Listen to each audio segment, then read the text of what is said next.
Right. कुछ ऐसे अधिकार होते हैं जो हमें ज़रूरी होते हैं, जो हम नहीं चाहते कि ये राइट हमसे कभी भी छीना जाए। जैसे कुछ राइट होते हैं जो हमारे डिग्निटी के लिए बहुत इंपॉर्टेंट होता है, हमारे रिस्पेक्ट के लिए बहुत इंपॉर्टेंट होता है, और इवन हमारे वेलबिंग के लिए बहुत ज़्यादा इंपॉर्टेंट होता है। तो इस चैप्टर में हम राइट के बारे में डिस्कस करेंगे, अधिकार के बारे में डिस्कस करेंगे, ऐसे अधिकार जो बहुत इंपॉर्टेंट है।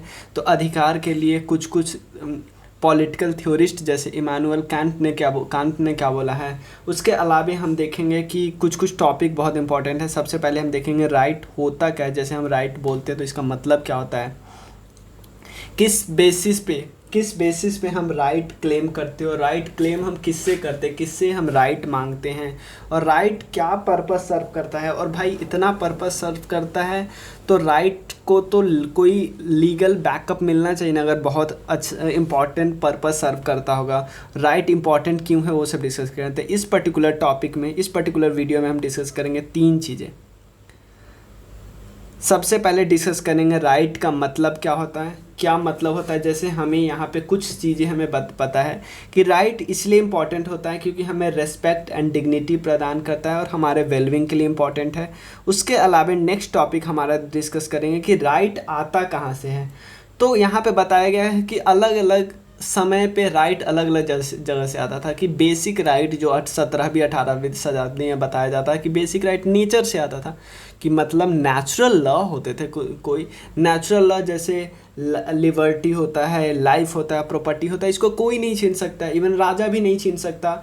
उसके अलावा इसको और एक्सटेंड किया गया, जैसे ह्यूमन राइट आया। तो ह्यूमन राइट में क्योंकि नेचुरल राइट बहुत ही नैरो था, तो हमारे समाज में जैसे जैसे लोग अपने अपने कर्तव्य को समझते गए, उसी तरह अपने राइट को भी समझते गए। तो लोगों को लगा यार राइट तो ज़्यादा होना चाहिए, तो ह्यूमन राइट आया, ह्यूमन राइट का कंसेप्ट आया। उसके बाद डिस्कस करेंगे legal right and the state, कि लोग अपने राइट के लिए स्टेट से मांग करते हैं। स्टेट को बोलते हैं कि सर मोरल कंसेप्शन से काम नहीं चलेगा, लोग मोरालिटी की बात नहीं समझते। अगर मोरालिटी की बात समझते तो इतना समय अनटचेबिलिटी को हटाने में नहीं लग जाता, इतना समय स्लेवरी को हटाने में नहीं लग जाता, सती सिस्टम के लिए कानून नहीं बनाना पड़ता, सब मोरालिटी के ग्राउंड पे ही हट गया रहता। इसलिए लीगल बैकिंग तो ज़रूरी है। उसके अलावे सरकार से भी क्लेम करते हैं, 3-4 चीज़ क्लेम करते हैं। सरकार को लोग बोलते हैं, गवर्नमेंट को बोलते हैं, या स्टेट को बोलते हैं सिंपल, कि हमें आप इस जो राइट है ना उसको लीगल बैकिंग दे दो। कि कोई अगर इसको वायलेट करे तो हमारे पास कोई दूसरा रास्ता, लीगल रास्ता होना चाहिए कि हम इस वायलेशन का जवाब कैसे दें। उसके बाद कुछ राइट ऐसे क्लेम करते हैं हम लोग स्टेट के द्वारा, कि स्टेट को बोलते हैं कि सर ऐसे तो हमारे ये राइट तो हमें चाहिए ही चाहिए, जैसे राइट टू एजुकेशन की बात करते हैं। और कुछ ऐसे भी हम स्टेट से टोटल 4 मांगे करते हैं। पहला मांग कि सर लीगल राइट दे दो, मतलब राइट को लीगल बैकिंग दे दो। कि उसके अलावा कुछ ऐसे राइट होते हैं कि हम बोलते हैं, कुछ ऐसे क्लेम होते हैं जैसे राइट टू एजुकेशन, कि हमें एजुकेशन दे दो सर, हमें एजुकेशन तो हमारा राइट बनता है, हमारा हक बनता है, हमें डिग्निटी के लिए ज़रूरी है। उसके अलावा हम स्टेट को ये भी बोलते हैं सर आप ऐसे चलो, ऐसे कर चलो, आप ऐसे उल्टा नहीं चलो। जैसे हम बोलते हैं कि सर स्टेट में साफ साफ लिखा होना चाहिए कानून में कि ट्रायल कैसे होनी है। ऐसा तो नहीं है कि किसी को कैसे भी ट्रायल कर दें, कि कोई जुर्म किया है तो उसको सीधे फांसी पे लटका दिया जाए, ऐसे ही सीधे गोली मार दी, ऐसे नहीं होता। सबका प्रॉपर तरीका होना चाहिए। उसके अलावा हम स्टेट को बोलते हैं कि सर रखिए, आप में भी कुछ कॉन्स्टेंट है, हम भी कुछ, आप ऐसा नहीं कि जो मन करेगा वो कर लीजिएगा, नहीं, आप पे भी बहुत सारे कॉन्स्टेंट है। तो ये सब हम बातें डिस्कस करेंगे, 3 टॉपिक डिस्कस करेंगे। तो चलिए शुरू करते हैं। बेसिक आप समझ गए ना, पूरे 3 टॉपिक एटलीस्ट समरी समझ गए ना, फिर अब हम टॉपिक डिस्कस करेंगे, आपको प्रॉब्लम नहीं होगा। क्लियर? तो सबसे पहले देखते हैं, सबसे पहले क्या क्या इंपॉर्टेंट लाइन लिखी है कि एवरीबॉडी लाइफ ऑफ्टन टॉक। जैसे हम हमेशा राइट की बात करते हैं, और ख़ासकर हम अगर डेमोक्रेटिक कंट्री में रह रहे हैं तो हम बहुत सारे राइट की मांग भी करते हैं, जैसे राइट टू वोट, कि हम पॉलिटिकल पार्टी बना सके या इलेक्शन में खड़े हो सके, या इसके अलावा बहुत सारे पॉलिटिकल राइट या सिविल राइट मांगते हैं। लेकिन इतना ज़रूरी नहीं है, सिर्फ इससे काम नहीं चलने वाला, सिर्फ इतना ज़रूरी नहीं है। पीपल आज के युग में बहुत अलग अलग चीज़ की डिमांड करने लगे हैं, जैसे right to information, clean air की मांग करने लगे हैं, right to safe drinking water, right to life की बात करने लगे हैं, और भी चीज़ें की बात करने लगे हैं। क्लियर। तो राइट पहले जो था सिर्फ पॉलिटिकल राइट की बात होती थी, अब सिर्फ पॉलिटिकल राइट नहीं है, और इवन जो दायरा बढ़ गया है राइट का, इसके अलावा कौन लोग राइट मांगते हैं, अधिकार मांगते हैं, इसका भी दायरा बढ़ गया। पहले से मान लो एडल्ट मांगते थे, अब बच्चे भी मान रहे हैं। इवन जो अनबॉर्न बच्चे हैं जो अभी जन्म नहीं लिए, उनके लिए भी तो राइट है कि आप उसको बिना सेक्स डिटरमाइन करके उसको मार नहीं सकते। ये भी इसका मतलब उसी का राइट है ना, कि वो आया है तो जन्म लेना। इवन एनिमल के भी बहुत सारे राइट है, एनिमल राइट वाले आपको बहुत सारे राइट की मांग करते हैं। इवन चिल्ड्रन के भी बहुत सारे राइट है। क्लियर है ना। तो अब क्वेश्चन उठता है कि राइट का मतलब क्या होता है, किस बेसिस पे हम राइट को क्लेम करते हैं, मांगते हैं, और राइट क्या पर्पस सर्व करेगा, और क्यों राइट इम्पोर्टेंट है, क्यों ज़रूरी है। क्लियर। तो सबसे पहले हम बात करते हैं राइट है क्या, उसका मतलब सिंपल समझते हैं। इसका मतलब है कि एक इंटाइटलमेंट और जस्टिफाइड क्लेम, ऐसा हकदारी जिसकी हम मांग करते हो जस्टिफाइड है। जस्टिफाइड का मतलब ऐसा नहीं बोलो कि नहीं ये तो आप अन्यायपूर्ण बात मांग रहे हो। जैसे मैं ऐसा थोड़ी बोल रहा हूँ कि मैं 5 खून करना चाहता हूँ, ऐसा कुछ थोड़ी मांग रहा हूँ मैं मांग रहा हूँ कि भाई मुझे राइट टू एजुकेशन चाहिए, तो ये तो जस्टिफाइड क्लेम है ना। तो ऐसा क्लेम, ध्यान देना, ऐसा क्लेम जो इंटाइटल्ड हो, मुझे मिलना चाहिए क्योंकि मैं एक ह्यूमन बीइंग हूँ, तो मुझे राइट टू लाइफ मिलना चाहिए, या और ऐसे क्लेम जो मांग रहा है वो जस्टिफाइड है। तो ऐसे क्लेम जो जस्टिफाइड हो उसको हम राइट बोल सकते हैं। और जैसे क्यों मिलना चाहिए, क्योंकि हम सिटीजन है, इंडिविजुअल है और ह्यूमन बीइंग है। सबसे ज़्यादा इंपॉर्टेंट है कि हम ह्यूमन बीइंग हैं, तो हमारा हक बनता है कुछ बेसिक राइट पे जो कि हमें मिलना ही चाहिए। और राइट क्या है, लेजिटिमेट क्लेम है। लेजिटिमेट क्लेम ऐसा नहीं कि हम जो भी, जैसे ऐसा नहीं, राइट का मतलब सिंपल जैसे यहाँ पे क्या था कि हमने मांगा, हमें मिलना चाहिए। भाई अब आप मानो कि मैं स्कूल में ड्रेस पहन के नहीं जाऊंगा, कोई भी ड्रेस पहन के चले जाऊंगा, कोई भी अपना कपड़ा पहन के चले जाऊंगा, या मैं स्कूल से निकलते वक्त जहां मन करे वहां जाऊंगा, रात में आऊंगा। भाई ये राइट नहीं हुआ, ये अनजस्टिफाइड क्लेम है। ध्यान देना, अनजस्टिफाइड क्लेम है। राइट का सिंपल मतलब नहीं होता है कि जो ज़रूरी है आपके लिए और आपके लिए जो राइट डिजायरेबल है उसको आप राइट बोलते, नहीं भाई ऐसा नहीं होता। जस्टिफाइड क्लेम होना चाहिए। सिंपल वो एग्जाम्पल दिया हुआ है। तो राइट को आप एक डिफरेंस समझना बहुत ज़रूरी है। कौन सा डिस्टिंक्शन है कि क्या मैं क्या चाहता हूँ और हमें क्या मिलना चाहिए, एंड राइट क्या है, दोनों में अंतर है। कि मैं चाहता हूँ कि यार मैं स्कूल में कोई भी ड्रेस पहन के जाऊँ, अपना ड्रेस पहन के जाना चाहता हूँ, मैं स्कूल ड्रेस नहीं पहन के जाना चाहता हूँ, भाई ये राइट नहीं है, आपको पता होना चाहिए, क्योंकि ये जस्टिफाइड क्लेम नहीं है। फिर ऐसे कोई करने लगे, सब करने लगे तो फिर हो गया। क्लियर है ना।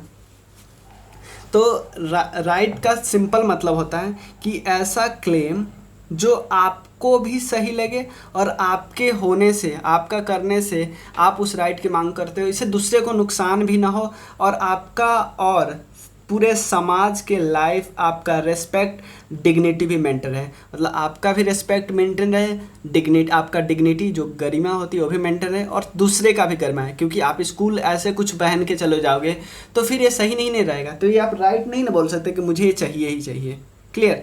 तो ये सबसे इम्पॉर्टेंट है कि राइट किस लिए ज़रूरी है, कि आपको रेस्पेक्ट और डिग्निटी मिल सके। क्लियर। तो राइट का मतलब हम समझ गए। उसके बाद है एक और चीज़, 2 एग्जाम्पल से आपको अच्छे से समझाया गया है कि राइट क्यों ज़रूरी है। पहला एग्जाम्पल लिया हुआ है कि राइट टू लाइवलीहुड, कि मुझे आजीविका, मुझे कुछ खाने के लिए, कुछ खाने इन द सेंस मुझे कुछ काम वाम तो मिल जाए।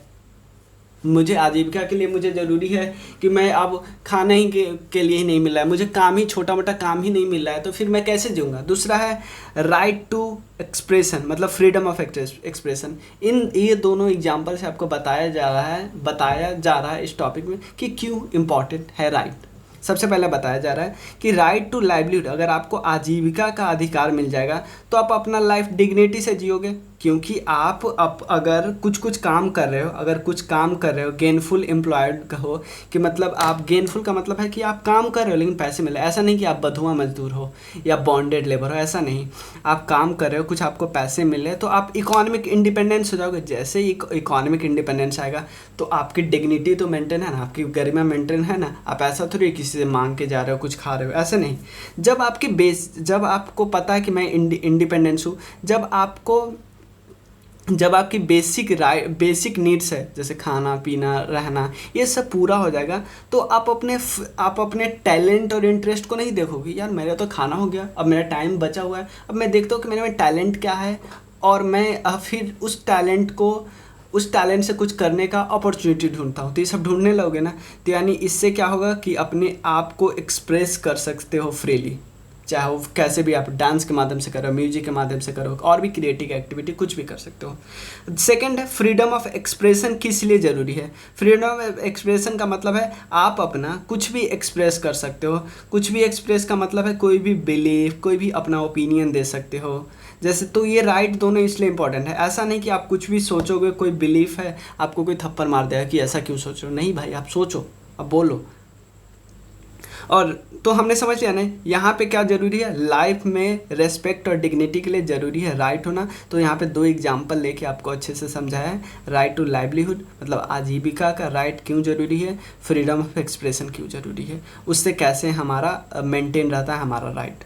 नेक्स्ट है कि राइट इसलिए ज़रूरी है कि सबका वेलबिंग हो। सबका मतलब सिर्फ मेरा नहीं, सबका वेलबिंग हो मतलब पूरे समाज का वेलबिंग हो। इससे होगा क्या कि इंडिविजुअल अपने डेवलप कर सकता है अपने टैलेंट को, अपने स्किल को, क्योंकि अपने वेलबिंग के लिए बोलेगा ना, ऐसा तो नहीं बोलेगा भाई मुझे सिर्फ खाना वाना दे दो ना।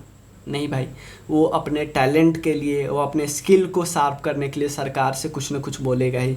तभी तो राइट टू एजुकेशन की बात क्यों करते हैं, क्योंकि वो चाहते हैं भाई मेरे टैलेंट, मैं अपने स्किल को डेवलप करूँ। जैसे develop our capacity to reason, मतलब मैं सोच सकूँ। गिव्स अस यूजफुल स्किल, हमें स्किल तो दो, नहीं तो मैं वही पुराना ऑर्थोडॉक्स सोचूंगा। मुझे साइंस नहीं बताओगे तो मैं तो वही सोचूंगा पुराने तरीके से कि अर्थ को कैसे आता है तो कोई नाग देवता हिलाते होंगे, बादल कैसे आता है तो कुछ अपना रीजन देते रहेंगे। तो हमें साइंस से बताओगे तभी तो हम रीजन करना शुरू करेंगे, और चॉइस जो होगा इन्फॉर्म चॉइस लेंगे अपने लाइफ के लिए कि हमें ऐसा करना चाहिए, ऐसा करना चाहिए। इसीलिए एजुकेशन को हमेशा यूनिवर्सल राइट की तरह माना जाता है कि भाई ये तो राइट मिलना ही चाहिए।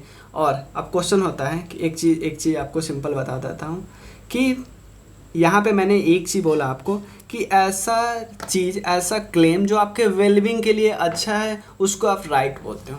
पहले में भी हमने एक एक्सेप्शन निकाला था कि ऐसा नहीं कि आप कुछ भी आप मांग रहे हो कि मेरे लिए नेसेसरी है, हमको ये दे दो, उसको हम राइट बोल देंगे। तो मैंने बताया था ना कि आप स्कूल में कोई ड्रेस पहन के चले जाओगे, ये आपका राइट नहीं है।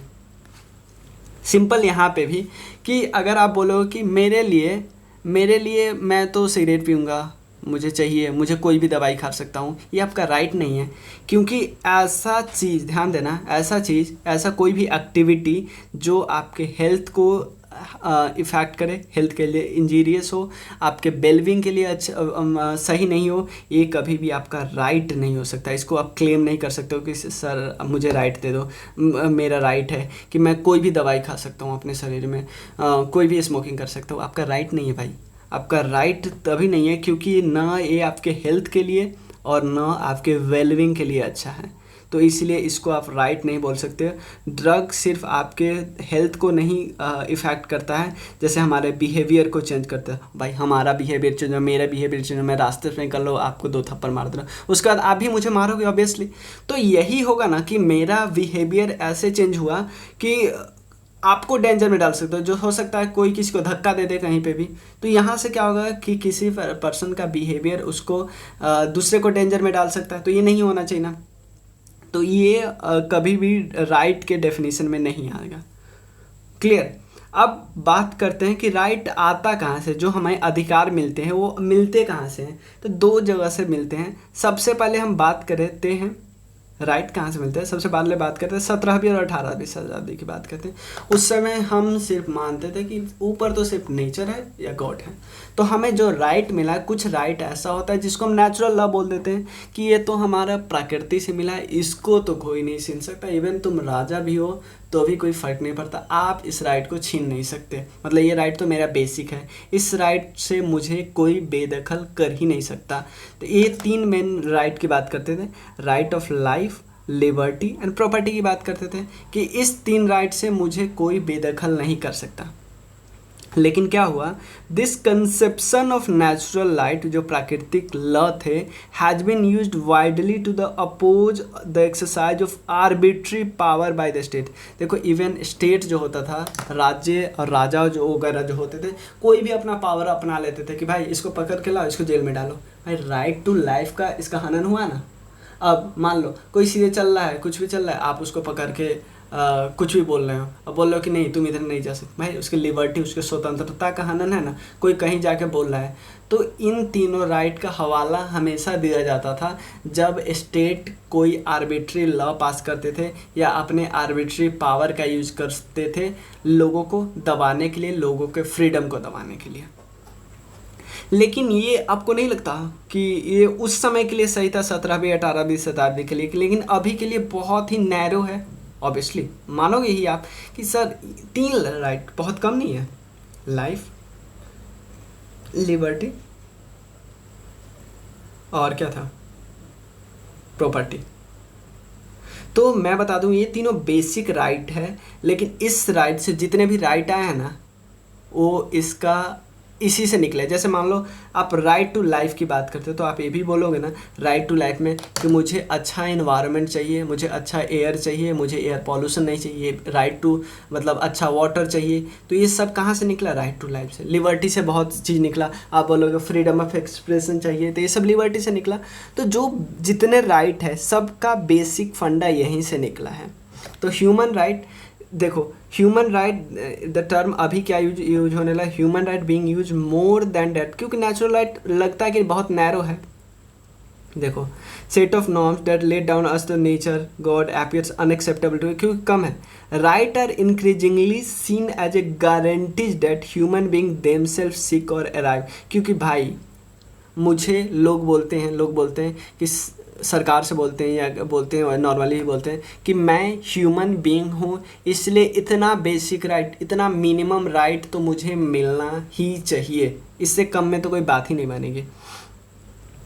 The assumption behind human right is that all person are entitled to कुछ सर्टेन थिंग्स चाहिए ही चाहिए, क्योंकि ये ह्यूमन बींग है। As a human being each person is unique and equally valuable है, चाहे कोई गरीब हो अमीर हो कोई फर्क नहीं पड़ता, ह्यूमन बींग है ना, उसको उतना राइट, बेसिक राइट तो मिलना ही चाहिए। Clear? Each of us possesses an intrinsic value, सबकी अपनी इंट्रेंसिक कुछ वैल्यू होती है, तो इसलिए उनको अपॉर्चुनिटी तो मिलनी ही चाहिए लाइफ में, ताकि अपने फुल पोटेंशियल को तो यूज कर सके। ऐसा ही कि पूरे दिन वो खाने में ही लगा रहे, खाने के लिए ही जुगाड़ करने में लगा रहे, तो अपने पोटेंशियल को यूज कहाँ पर कर पाएगा, अपने स्किल को कहाँ यूज कर पाएगा। तो यही बात किया गया है। जब यूएन डिक्लेरेशन हुआ था ना ह्यूमन राइट, जैसे यूनाइटेड नेशन को लोग यार ये टॉपिक तो बहुत ज़रूरी है, बहुत इंपॉर्टेंट है, तो इसको हम यूनाइटेड नेशन ने एक डिक्लेरेशन लाया था 1948 के आसपास। तो UN declaration of human right, इसमें बताया कि राइट कैसे रिकॉग्नाइज किया, किस किस राइट को रिकॉग्नाइज किया, और सभी देशों को बोला गया कि आप इस राइट के लिए कानून बनाएं, लीगल बैकिंग दें, और सब देश ने काम किया ताकि लोगों के लिए लाइफ को डिग्निफाइड लाइफ प्रदान किया जाए लोगों को, और लोगों को सेल्फ रिस्पेक्ट प्रदान किया जाए कि लोगों के अपने लाइफ का रिस्पेक्ट हो। बहुत समय इवन इतना होने के बावजूद भी, इवन स्लेवरी वगैरह की बात करते हैं, ये सब इतना है ना। जैसे देखो the notion of universal human right has been use by oppressed people all over the world to challenge law which segregate. Obviously universal human right हमें पता चल गया, मुझे ऑपरेस अभी तक किया जा रहा था, ऑपरेस किया जाता, मैं इसके खिलाफ बोलूँगा ना, क्योंकि मुझे लगा यार आपने तो मेरे बेसिक राइट को डिनाई करे, आप मेरे बेसिक राइट को डिनाई करो, जिसे मुझे ना अपॉर्चुनिटी मिल रहा है ना राइट मिला है, मुझे तो चाहिए ही चाहिए, तो हम क्या करेंगे, स्ट्रगल कर देंगे। जैसे स्लेवरी के लिए स्ट्रगल किया गया, इवन अनटचेबिलिटी के लिए स्ट्रगल किया गया ना। Even today there are communities struggling define humanity in the way.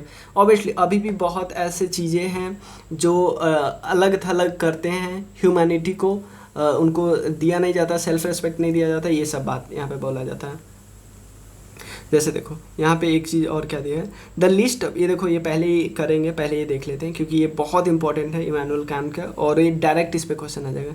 The list of human right which people have claimed has expanded over the year face new threat and age. Obviously क्योंकि पहले हम कुछ natural right की बात करते हैं, अब हम कैसे क्या क्या बात करते हैं, अब हम नेचुरल इन्वायरमेंट की बात करते हैं, natural clean water, sustainable development, ये सब की बात करते हैं। जैसे जैसे चेंज हुआ है वैसे वैसे हम नए नए बात करने लगे हैं कि लड़ाई के समय ऐसा ट्रीटमेंट होना चाहिए, ऐसा ट्रीटमेंट होना चाहिए, तो ये सब हम नए नए राइट की मांग करने लगे, जैसे राइट टू चिल्ड्रेन की, राइट टू लाइवलीहुड, नए नए डिमांड करने।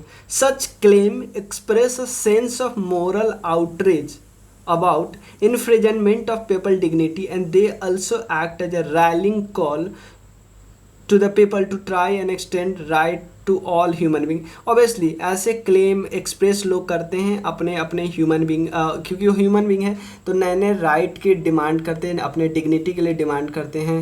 नॉर्मली बात सब लिखा हुआ है ये यहाँ पे। अब एक चीज़ आपको सिंपल बात कर देते हैं कि इमैनुअल कांट क्या बात करते थे। देखो ये सिंपल एक चीज़ बोलते थे कि प्राइस किसी चीज़ को हम क्यों दिया जाता है, प्राइस इसलिए दिया जाता है कि हम एटलीस्ट कंपेयर इक्विवेलेंट किया जाए। कोई 10 रुपये का है और तो इसको 10 रुपये के सामान के साथ कोई दूसरे 10, जैसे टमाटर है और ब्रेड है, तो इसको हम 10-10 रुपये का इक्विवेलेंट कर सकते हैं। लेकिन इसके बाद क्या हम ह्यूमन बीइंग की डिग्निटी को इक्विवेलेंट कर सकते हैं? नहीं भाई, डिग्निटी का कोई प्राइस नहीं, इसका कोई इक्विवेलेंट नहीं है। तो यहाँ पे बताया जा रहा है human being alike all object possesses dignity, मतलब ह्यूमन बीइंग ही ऐसा है जिसकी अपनी गरिमा होती है और गरिमा को मेंटेन करना चाहता है। दूसरे सारे ऑब्जेक्ट को छोड़ दो, जैसे दूसरे सारे ऑब्जेक्ट जो कि फिजिकल ऑब्जेक्ट होता है उसको छोड़ दो। देखो they are for the reason valuable in themselves, इतना वैल्यूएबल है कि इसकी कोई कीमत, डिग्निटी की इतनी वैल्यू है कि इसकी कोई कीमत ही नहीं लगाई जा सकती।